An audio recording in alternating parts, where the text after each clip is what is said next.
السلام علیکم ورحمۃ اللہ وبرکاتہ۔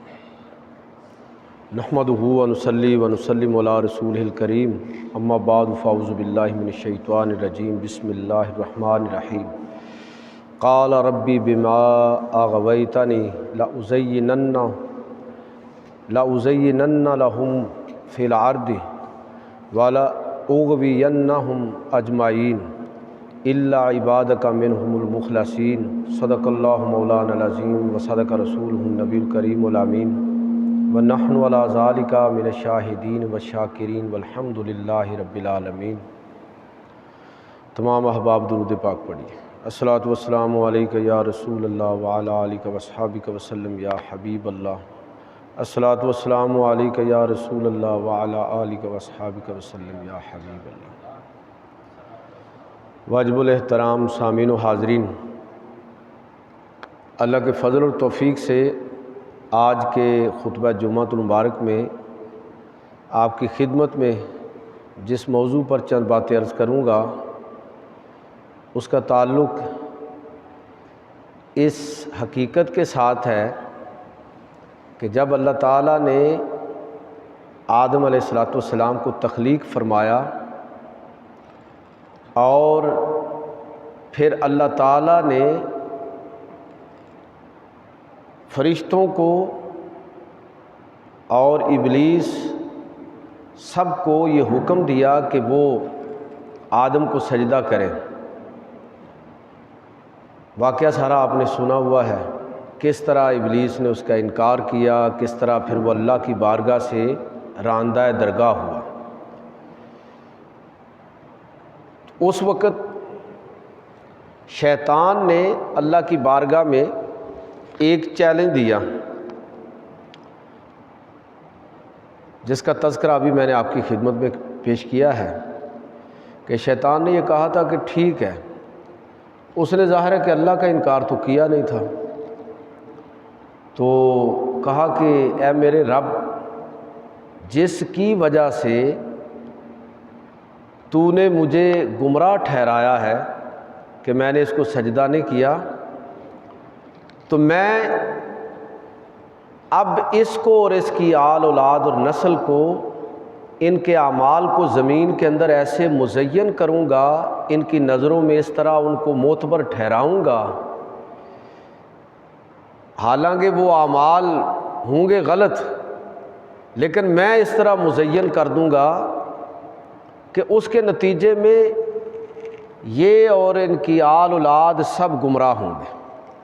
تو شیطان نے یہ چیلنج دیا، قرآن مجید کے اندر ہے قال رب بما اغویتنی لأزینن لہم فی الارض، کہ اے میرے رب، جس کے سبب سے تو نے مجھے گمراہ کیا ہے، معاذ اللہ، حالانکہ گمراہ تو یہ اپنے عمل سے ہوا، تو اللہ رب العزت کی طرف اس نے یہ گستاخی کی، تو کہنے لگا لأزینن لہم فی الارض، تو میں ان کے اعمال کو زمین کے اندر اس طرح ان کے لیے مزین کر دوں گا، وَلَأُغْوِيَنَّهُمْ اجمعین، کہ میں ان سب کو گمراہ کر کے رکھ دوں گا، الا عبادک منہم المخلصین، سوائے تیرے وہ بندے جو مخلص ہیں، یعنی ان پر تو شاید میرا بس نہ چلے، لیکن باقی بنی آدم کو میں تباہ و برباد کر کے رکھ دوں گا، گمراہ کر کے رکھ دوں گا۔ تو میرے بھائیوں، یہ شیطان کی جو دشمنی ہے آدم سے اور بنی آدم سے، یہ گویا کہ تخلیق کے دن سے ہی شروع ہو گئی۔ اللہ تعالیٰ نے انسان کو زمین کے اندر اتارا آزمائش کے لیے، اور شیطان کو کہ اس چیلنج کو قبول فرما لیا کہ ٹھیک ہے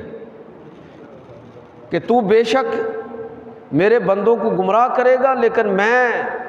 ان کے لیے اس طرح کا سامان کر دوں گا کہ وہ تیرے ہاتھوں گمراہ نہیں ہوں گے، الا یہ کہ کوئی شخص خود ہی گمراہ ہونے کا تہیہ کر لے۔ اللہ رب العزت نے انسان کو گمراہی سے نکلنے کے لیے، حق کی پہچان کے لیے عقل عطا فرمائی، فطرت عطا فرمائی، پیغمبروں کے ذریعے رہنمائی فرمائی، اللہ تعالیٰ نے صحائف اور کتابیں نازل کیں تاکہ انسان گمراہی سے بچ سکے۔ اور پھر یہ ہے کہ پیغمبر آخر و زمان حضور سید عالم صلی اللہ علیہ وسلم کی بعثت ہوئی اور ان کی پوری زندگی اور ان پر نازل ہونے والی کتاب کو اللہ تعالیٰ نے محفوظ کر دیا قیامت تک کے لیے، کہ اب کوئی شخص گمراہ نہیں ہو سکتا۔ ہاں، اگر کوئی خود ہی گمراہ ہونے پر تلا ہوا ہے تو پھر اس پر جبر بھی نہیں ہے۔ تو یہ مارکہ حق و باطل جو جاری ہے، جس میں شیطان ایک چیلنج لے کر زمین کے اندر اترا ہے بنی آدم کے خلاف، تو اللہ تعالیٰ نے اعلان کیا انسانوں کے لیے کہ اے لوگو انہو لکم عدو مبین، یہ تمہارا کھلا دشمن ہے، اس کے جانسے کے اندر مت آنا۔ لیکن انسان اس کے جانسے میں آ رہے ہیں، مسلسل پھنس رہے ہیں۔ تو ان پھنسنے والوں میں ایک تو وہ طبقہ ہے کہ جو چلے خدا اور رسول کو، آخرت کو، دین کو مانتا ہی نہیں، وہ تو چلے گمراہ ہو گئے، کافر، وہ تو شیطان کے مسلسل شکنجے میں ہے۔ لیکن بدقسمتی یہ ہے کہ مسلمان جو دین کا دعویٰ رکھنے والے ہیں، جو خدا اور رسول کو ماننے والے ہیں، وہ بھی بسا اوقات شیطان کے شکنجے کے اندر آ جاتے ہیں، اور بسا اوقات تو اتنے شدید طور پر شیطان کے بہکاوے میں آتے ہیں کہ ایمان ہی اپنا ضائع کر بیٹھتے ہیں۔ تو آج کی گفتگو اسی موضوع پر ہے کہ شیطان کس طرح انسانوں کو اپنے شکنجے میں لیتا ہے اور کس طرح ان کو دھوکے کے اندر مبتلا کرتا ہے۔ سب سے پہلا کام جو شیطان کرتا ہے وہ تو یہ کرتا ہے کہ بندے کو نیکی اور بدی کے شعور سے ہی بے بہرا کر دے۔ بھائی میں نیکی اس وقت کروں گا جب میں اس کو نیکی سمجھوں گا، اور گناہ سے اس وقت بچوں گا جب میں اس کو گناہ سمجھوں گا۔ اور اگر کسی انسان کی بد نصیبی یہ ہو کہ وہ نیکی اور بدی، خیر اور شر،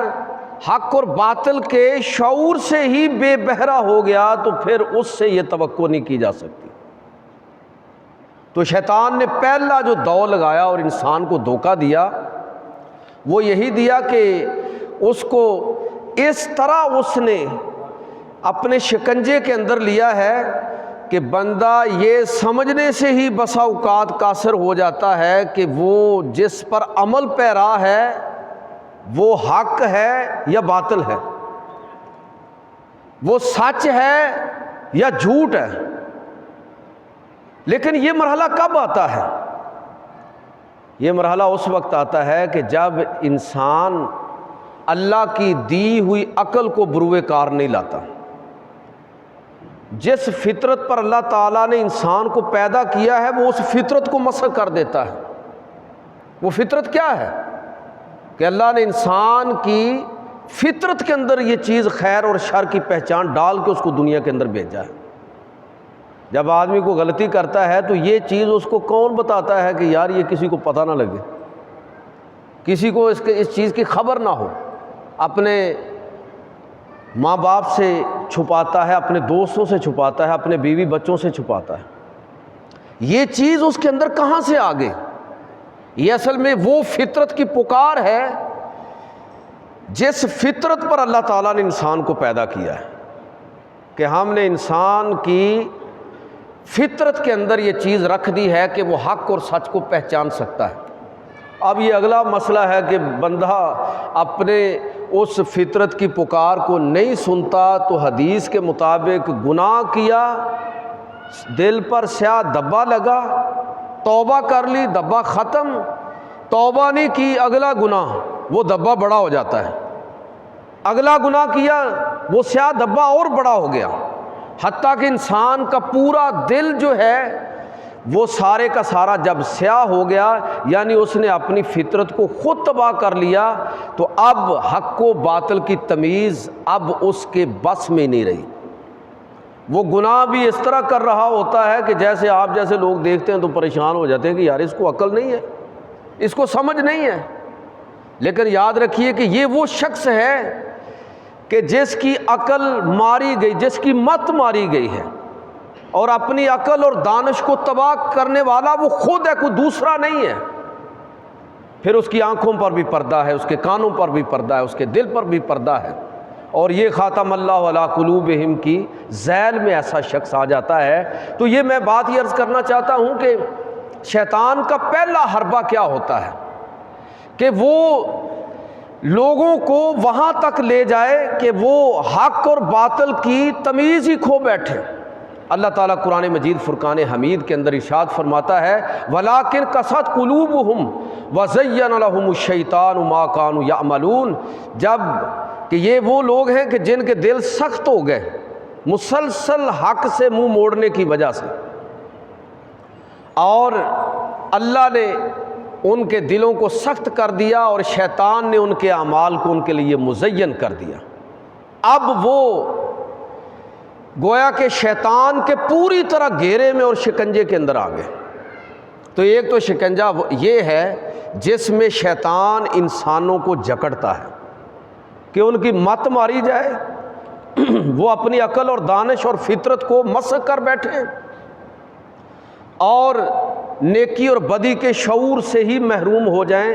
پہلا کام تو شیطان یہ کرتا ہے، اگر یہ کام ہو جائے تو بس سارا کچھ ہو گیا۔ دوسرا کام وہ یہ کرتا ہے کہ لوگوں کو اس چیز کے اندر مطمئن کرنے کی کوشش کرتا ہے کہ وہ اپنی زندگی کا جو عمل بھی کر رہے ہیں وہ ٹھیک کر رہے ہیں۔ اگر وہ جھوٹ بول رہے ہیں، جھوٹی بات کو آگے پروموٹ کر رہے ہیں، تو وہ باقاعدہ اس کی جسٹیفیکیشن، ان کے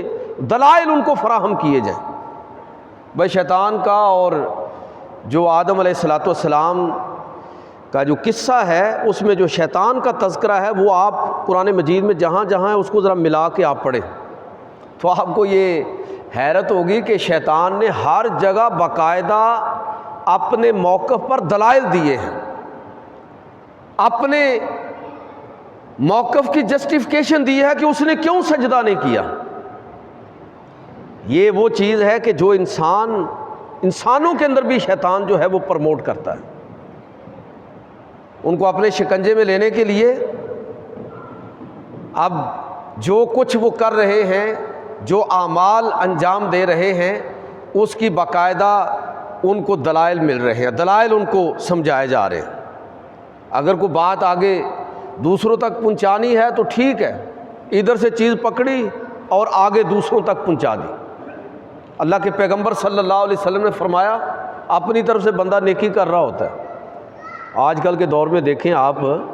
کہ بسا اوقات ہم کئی نیکیاں کر رہے ہوتے ہیں اور بسا اوقات جہالت کی وجہ سے اور بسا اوقات کسی عصبیت کے تابع ہو کر۔ تو میں عرض کر رہا ہوں کہ اللہ کے پیغمبر صلی اللہ علیہ وسلم نے فرمایا کہ کفا بالمرء کاذبا ان یحدث بکل ما سمع، کہ کسی انسان کے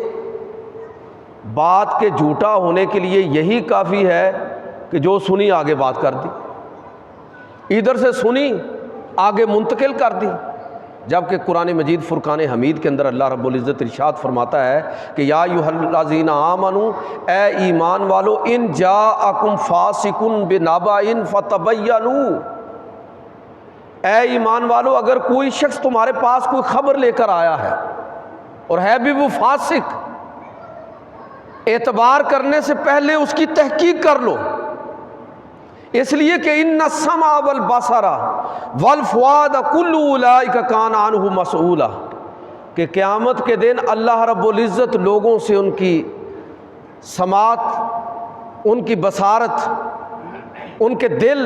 سب کے بارے میں سوال کرے گا، سب کے بارے میں پوچھا جائے گا۔ لیکن میں عرض کر رہا ہوں کہ شیطان عملاً لوگوں کو کس طرح اپنی گرفت کے اندر لیتا ہے کہ وہ مختلف عصبیتوں کے تابع ہو کر بالکل صاف جھوٹ بول رہے ہوتے ہیں، غلط کام کر رہے ہوتے ہیں، غلط ترجمانی کر رہے ہوتے ہیں۔ ہمیں تو وہ صرف شاید مذہبی ترجمان ہی زیادہ نظر آتے ہیں، یہ بھی شامل ہیں، لیکن یہ سیاسی ترجمان پارٹیوں کے ترجمان. بھائی وکالت بذات خود کوئی غلط کام نہیں ہے، لیکن ایک آدمی جس کو پتہ ہے کہ جس کی میں وکالت کر رہا ہوں یہ قاتل ہے، اب وہ اس کو قتل سے بچانے کے لیے ایسے دلائل اور گواہیاں اکٹھی کرنے کی اس کو تلقین کرتا ہے تاکہ باطل کو سپورٹ کیا جا سکے، تو ایسی وکالت جو ہے وہ حرام ہوگی. ایسی ترجمانی حرام ہوگی جو کسی عصبیت کے تابع ہے کہ یہ جی فلاں مسلک ہے. اب مسلک کے تحفظ کا تقاضا یہ ہے کہ اگرچہ ہمارا موقف بالکل پتہ ہے، ان کو پتہ ہے، بالکل صاف پتہ ہے کہ یہ بات درست نہیں ہے، لیکن اب مسلک کی عصبیت اس درجے غالب آ گئی ہے کہ اپنے مسلک کے تحفظ کے لیے باطل کے ساتھ بندہ کھڑا ہو گیا. حق اور سچ کے ساتھ کھڑا ہونے کی بجائے غلط ایک موقف کی سپورٹ کے اندر کھڑا ہو گیا. جس طرح آپ دیکھتے ہیں کہ آج کل یہ مختلف سیاسی جماعتوں نے ترجمان رکھے ہوئے ہیں، اور ترجمانوں کا کام یہ ہے کہ جو بھی موقف اختیار کیا جائے پارٹی کی طرف سے، اور بے شک ان تمام ترجمانوں کو شرح صدر ہو کہ یہ بات بالکل غلط ہے، لیکن انہوں نے اس کی جسٹیفیکیشن دینی ہے، اس کو ہمیشہ دلائل فراہم کرنے ہیں. یہ شیطان کا شکنجہ ہے جس میں اس نے لوگوں کو جکڑا ہوا ہے، کبھی ترجمانی کے نام پر، کبھی مسلکی عصبیت کے نام پر، کبھی خاندانی روایات کے تحفظ کے نام پر، کبھی اپنے دھڑے کے نام پر، کبھی اپنی ناک رکھنے کے لیے مختلف انداز میں. تو میرے بھائیوں، شیطان کس انداز میں ہمیں اپنے شکنجے میں لینے کی کوشش کرتا ہے، ان میں سے ایک طریقہ اس کا یہ ہے کہ لوگوں کو مطمئن کرنا ہے کہ جی میں تو بس جی میرا موقف جو بھی ہو، لیکن میں اپنی پارٹی کے، اپنے مسلک کے، اپنے خاندان کے، اپنے مفادات کے لیے کھڑا ہوا، جبکہ اس کو پتہ ہے کہ صحیح کیا اور غلط کیا ہے. تو یہ بدقسمتی آج کل کے دور میں میڈیا کا جس طرح کا استعمال ہو رہا ہے، social media, electronic media, printed media, جھوٹ سچ سارا مکس. اور کئی لوگ ویسے بھی دینی حوالے سے بھی، ایک پوسٹ ایک آدمی کے پاس آئی ہے، بغیر کوئی تحقیق کیے وہ فوراً اس کو آگے شیئر کر رہا ہے، اور نہیں پتا کہ یہ بالکل غلط بات ہے. یہ حدیث موضوع ہے، جھوٹی ہے. حدیث کا لفظ تو ہم اس پر ویسے بول دیتے ہیں نا، اس کا کوئی سچ اور حق کے ساتھ اس کا کوئی تعلق نہیں ہے، لیکن لوگ اس کو آگے ثواب سمجھ کے شیئر کر دیتے ہیں، جو کہ ذمہ داری اصل میں علماء کی بنتی ہے. اگر آپ کو قرآن کی کوئی آیت ہو تو اس کے بارے میں تو آپ اطمینان کر سکتے ہیں، حدیث با حوالہ ہو تو عمومی طور پر چلیں اس کی بھی ہو، لیکن بہت ساری چیزیں ایسے ہی آگے لوگ فارورڈ کر دیتے ہیں. یاد رکھیے، جس طرح باقی صدقہ جاریہ ہوتا ہے، اسی طرح غلط چیز بھی صدقہ جاریہ ہی ہے. ایک چیز میں نے غلط آگے پروموٹ کر دی، ایک جھوٹ ہے اس کو میں نے جسٹیفائی کر دیا، اب وہ میرے لیے وبال بنے گا. جتنے لوگوں تک وہ پہنچا اور لوگوں کے درمیان اگر اس وجہ سے کوئی مسئلہ کھڑا ہوا تو وہ اس کی ذمہ داری مجھ پر بھی عائد ہوگی. تو میں آپ کی خدمت میں عرض کر رہا ہوں کہ شیطان مختلف طریقوں کے ساتھ ہمارے اعمال کو مزین کرتا ہے، ہمارے لیے ہمارے اعمال معتبر بن جاتے ہیں. آج کے دور میں ایک اور بڑا مسئلہ کھڑا ہو گیا کہ دین آپ کہاں سے لیں گے. یہ وہ موضوع ہے جس پر میں اکثر ہی بات کرتا رہتا ہوں، اور بار بار کرنے میں کوئی حرج نہیں ہے کہ ہماری بد نصیبی یہ ہے کہ مذہب کی نمائندگی کون لوگ کر رہے ہیں؟ آپ کے قوال، آپ کے نعت خوان، آپ کے پیشہ ور نعت خوان، آپ کے شعلہ بیان خطیب، جن کا دینی ویژن کوئی نہیں ہے، کچھ بھی نہیں ہے، وہ آپ کے دین کی نمائندگی کر رہے ہیں، وہ آپ کو دین پہنچا رہے ہیں، اور ہم اپنے چسکے کے اندر، یا اصل میں ہمیں دین سیکھنے سے زیادہ چسکا ہمارا پورا ہونا چاہیے اس چسکے کے اندر ہم جس طرح دین کا حلیہ بگڑتا ہوا دیکھتے ہیں، اور پھر جس طرح بعض لوگ اس سنی ہوئی باتوں کے نتیجے میں گمراہی کے اندر مبتلا ہوتے ہیں، اور اپنا مال اور دولت جس طرح ایسے پیشہ ور لوگوں کے اوپر نچھاور کرتے ہیں، تو میں تو اکثر کہتا ہوں کہ مال و دولت اللہ کی نعمت ہے، آپ نے اس کو ضائع کیا ہے، اس کا حساب آپ کو دینا ہوگا، اس کی تلافی آپ کو کرنا ہوگی۔ آپ نے اس کو صحیح دین کی جگہ پر خرچ کیا ہے یا ایسے ہی اس کو اڑا کے رکھ دیا؟ آپ کا تو مال ہے ہی نہیں، آپ کی تو دولت ہے ہی نہیں، یہ تو اللہ کی طرف سے آپ کو عطیہ اور ذمہ دار بنایا گیا تھا، آپ نے اس کو جس انداز میں ضائع کیا ہے اس کا حساب کتاب آپ کو دینا ہوگا۔ تو میرے بھائیوں، یہ بھی ایک مسئلہ ہو گیا کہ آج علمی دینی فقہی تعبیرات اور تشریحات ایسے لوگ کر رہے ہیں جن کا دین کے ساتھ کوئی تعلق ہی نہیں ہے، ایسے لوگ جن کے بارے میں کہتا ہوں کہ جو فن دینداری میں ماہر ہیں، فن دینداری کے اندر فنکار ہیں پورے، دین ان کے پاس ہو نہ ہو یہ کوئی معاملہ نہیں ہے، لیکن یہ ہے کہ ان کی فنکاریاں آپ چیک کریں، اور لوگ کس طرح ان کی فنکاریوں سے متاثر ہوتے ہیں اور کس طرح گمراہ ہوتے ہیں۔ یہ گمراہ کوئی اور ہونے والا نہیں، یہ خود لوگ گمراہ ہوتے ہیں۔ ایسے گمراہ لوگ، یہ سورہ ابراہیم کی آیت نمبر 22 میں اللہ تعالیٰ نے ایک مکالمہ اس کا ذکر فرمایا کہ قیامت کے دن جب لوگوں کا حساب کتاب ہوگا نا، تو بہت سارے لوگ جو ایمان، اسلام، دین، خیر خیرات سب کچھ کرنے والے لوگ ہیں،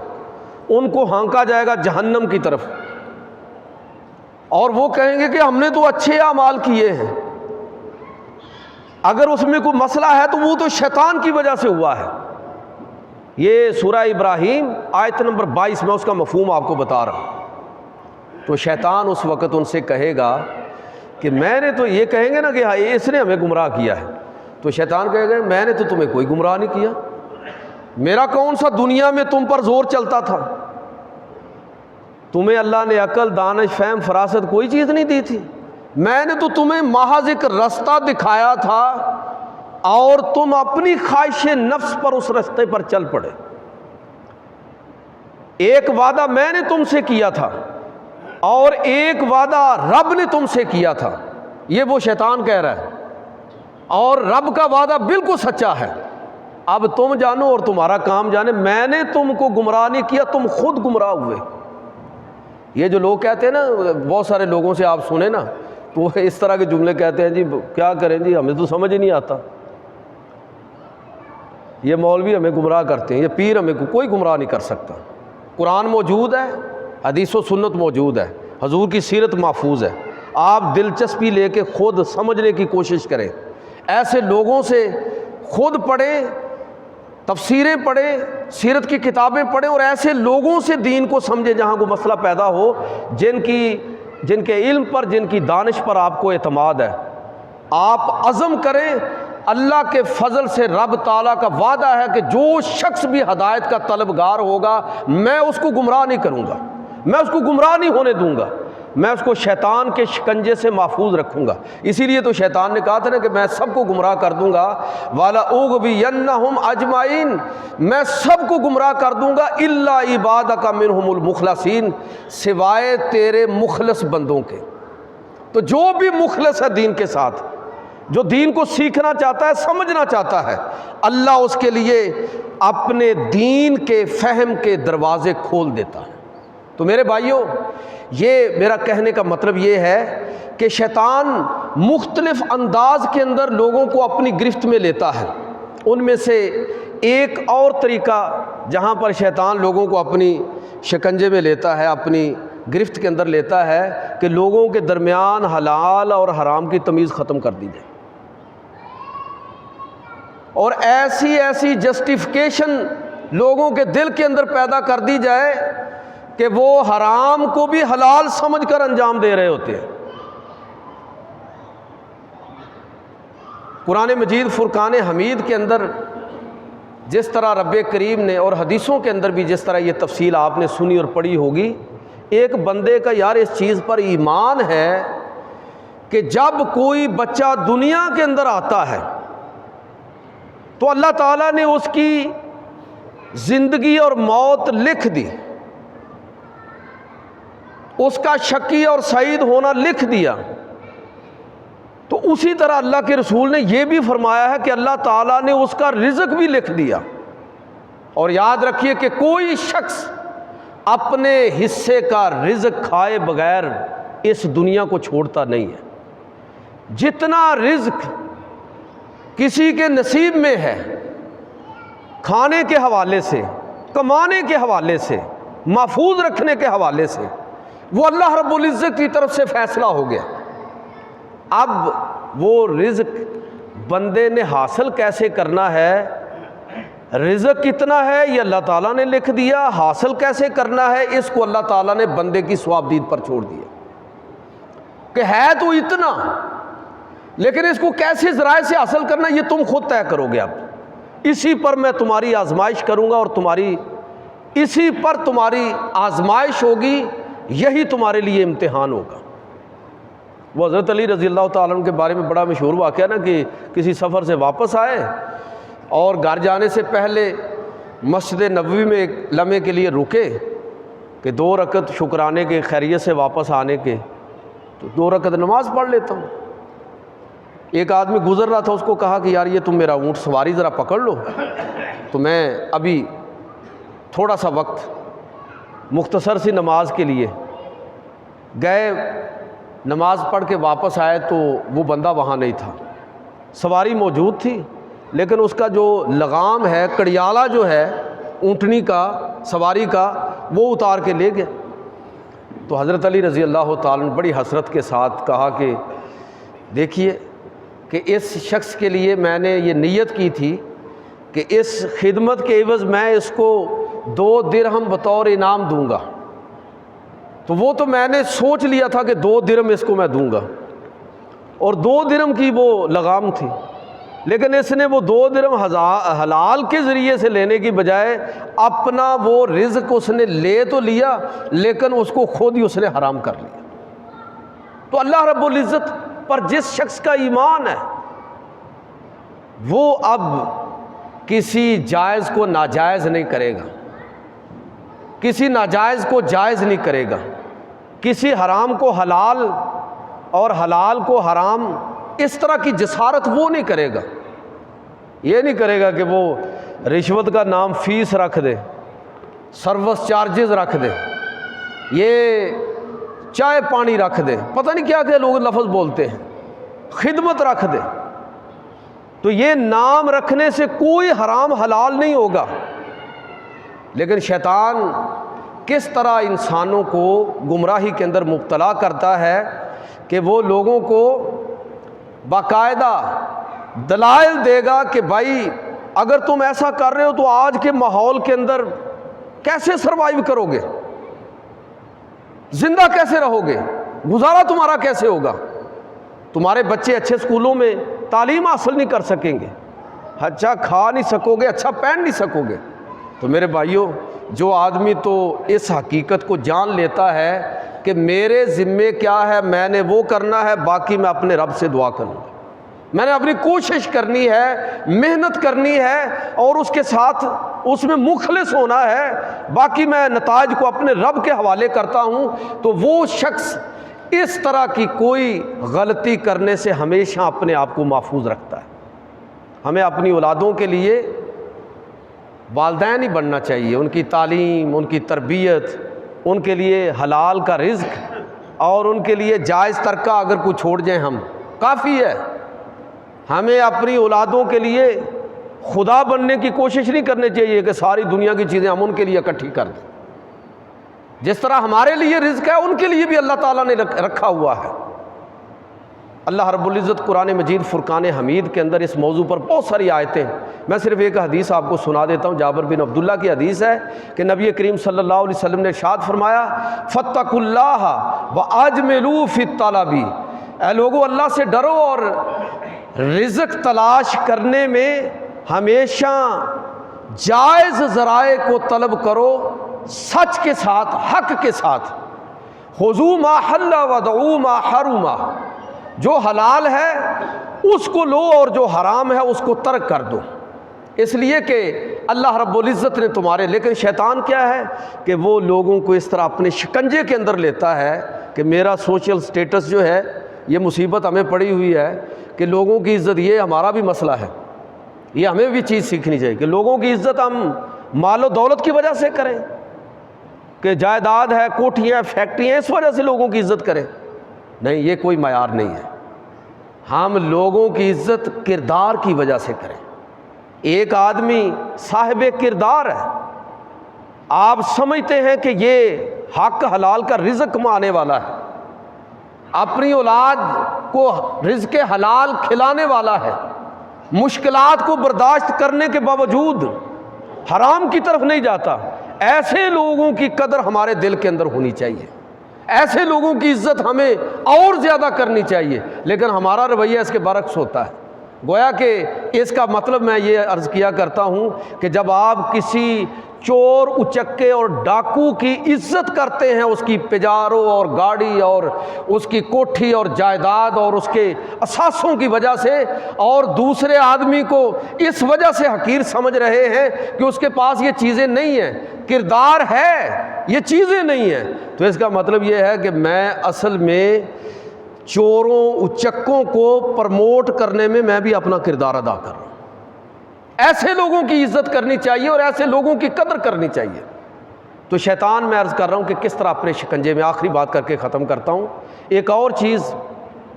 جہاں پر شیطان لوگوں کو اپنے گھیرے میں لیتا ہے، وہ ہمارے رسم و رواج، ہماری رواج ریتی، ہمارا مقامی ثقافت اور کلچر۔ یہ بھی لوگوں کو بات سمجھنی چاہیے کہ ثقافت، کلچر، رواج، ریتی اور مذہب کے درمیان ایک تعلق ہے۔ مذہب کو کوئی مسئلہ نہیں ہے، آپ اگر اپنی ثقافت اور کلچر کو اپناتے ہیں، پرموٹ کرتے ہیں تو کرتے رہیے۔ مذہب کو صرف وہاں پر مسئلہ پیدا ہوگا کہ جب آپ کی رسم رواج ایک طرف اور دوسری طرف خدا اور رسول کا حکم ہو، اور اگر کوئی شخص خدا اور رسول کے حکم کو پامال کرتے ہوئے، ہلکا جانتے ہوئے اپنے رسم رواج اور ریتی کو غالب کر دے گا، تو اس کا مطلب یہ ہے کہ وہ شخص پوری طرح شیطان کے شکنجے کے اندر ہے، اس لیے کہ اس کا ایمان رسم و رواج اور روایات پر ہے، جبکہ ایمان ہونا چاہیے خدا اور رسول کے حکم پر ایمان ہونا چاہیے۔ یہ دیہات کے ماحول میں اکثر میں یہ مثال دیتا ہوں کہ لوگ اپنی بیٹیوں کو، اپنی بہنوں کو، خواتین کو وراثت میں حصہ نہیں دیتے، الا ماشاءاللہ۔ شہروں میں بھی یہ مسئلہ ہے، دیہات میں زیادہ ہے، اور دلیل کیا دی جاتی ہے؟ وہی جاہلیت والی دلیل، جس طرح پہلی قوموں کا تذکرہ اللہ تعالیٰ نے قرآن مجید کے اندر کیا ہے کہ جب ان لوگوں سے کہا جاتا تھا کہ یہ کیوں کرتے ہو، تو آگے سے کہتے تھے کہ انا وجدنا آباءنا علی امۃ وانا علی آثارہم مقتدون، کہ ہم نے تو اپنے باپ دادا کو ایسے ہی کرتے ہوئے پایا ہے اور ہم تو انہی کے پیروکار ہیں۔ تو میرے بھائیوں، جب آدمی اپنے رسم رواج اور روایات اور مقامی ثقافت اور کلچر کو اس طرح دین کے حکم پر غالب کر دے گا، تو اس کا اصل مطلب کیا ہے کہ اصل میں اس کا ایمان خدا اور رسول اور دین پر نہیں ہے، بلکہ اس کا ایمان اس رسم و رواج پر اس کا ایمان ہے۔ تو ایمان کدھر گیا وہ؟ یہ وہ لوگ ہیں جو شیطان کے شکنجے کے اندر پوری طرح جکڑے ہوئے، اور شیطان ان کو خوشنما بنا کے کہ وہ اپنے رسم اور رواج کو پرموٹ کر رہے ہیں اور اس کا تحفظ کر رہے ہیں، وہ اپنے مفادات کو